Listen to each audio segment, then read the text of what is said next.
अरमान की जुरत, गांव का हीरो। शांति नगर के गुंजान आबाद कस्बे में, जो पहाड़ियों के दरमियान और चमकती हुई नदी के किनारे वाक़ था, 12 साला लड़का अरमान रहता था। अरमान एक रोशन दिमाग और जुस्तजू करने वाला बच्चा था, जो किताबों से मोहब्बत और अपनी पुरानी नोटबुक में हर दिलचस्प चीज़ को स्केच करने की आदत के लिए मशहूर था।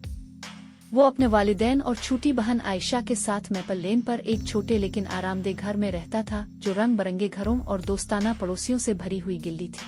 अरमान को अपना गांव बहुत अजीज था। एक दिन यह खबर तेजी से फैल गई कि कस्बे के किनारे एक बड़ी फैक्ट्री बनाने का मंसूबा बनाया जा रहा है।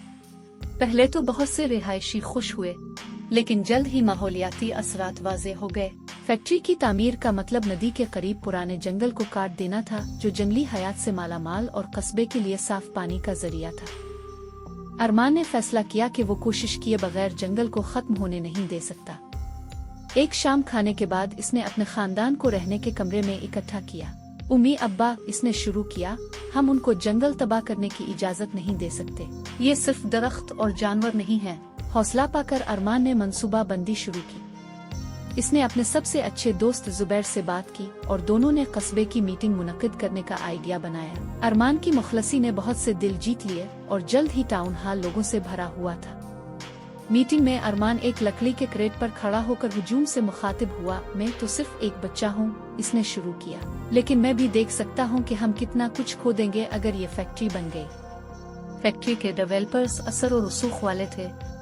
उन्होंने कस्बे के कुछ रहनुमाओं को चुप रहने के लिए रिश्वत देने की कोशिश भी की, लेकिन अरमान और दोस्तों के जंगल ने हार नहीं मानी। एक दिन अरमान के जहन में एक ऐसा ख्याल आया जो सब कुछ बदल सकता था। इसे अपनी दादी की सुनाई हुई कहानी याद आई, जो इस नदी के बारे में थी जो जंगल से बहती थी। कहानी के मुताबिक नदी न सिर्फ कस्बे की जिंदगी की लकीर थी, बल्कि उसकी मुहाफिज भी थी। अगर वो ये साबित कर सकते कि जंगल और नदी शांति नगर की शनाख्त के लिए जरूरी हैं, तो उनका मुकदमा मजबूत हो सकता है।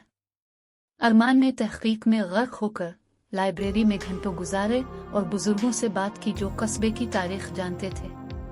उसने जाना कि जंगल और नदी वाकई एक पुराने कानून के तहत महफूज थे, जो उन्हें सकाफती वर्सा करार देता था। इस मालूमात से लैस अरमान और उसके वालिद मकामी हुकूमत के दफ्तर गए और अपनी दरियाफ्तें पेश की। उन्होंने मजीद तहकीकात पर रजामंदी जाहिर की और फैक्ट्री की तामीर को रोक दिया। इस छोटी सी कामयाबी ने कस्बे को तवानाई बख्शी। कस्बे के गुंजान चौक में खड़े होकर मेयर ने ऐलान किया, दोस्तों के जंगल की फराहम करदा शवाहिद के गौर से जायजा लेने के बाद हमने फैक्ट्री के मंसूबे को मनसूख करने का फैसला किया है। जंगल और नदी शांति नगर के वर्से का हिस्सा रहेंगे। चौक में खुशी के नारे गूंज उठे। अरमान का दिल फखर और सुकून से भर गया।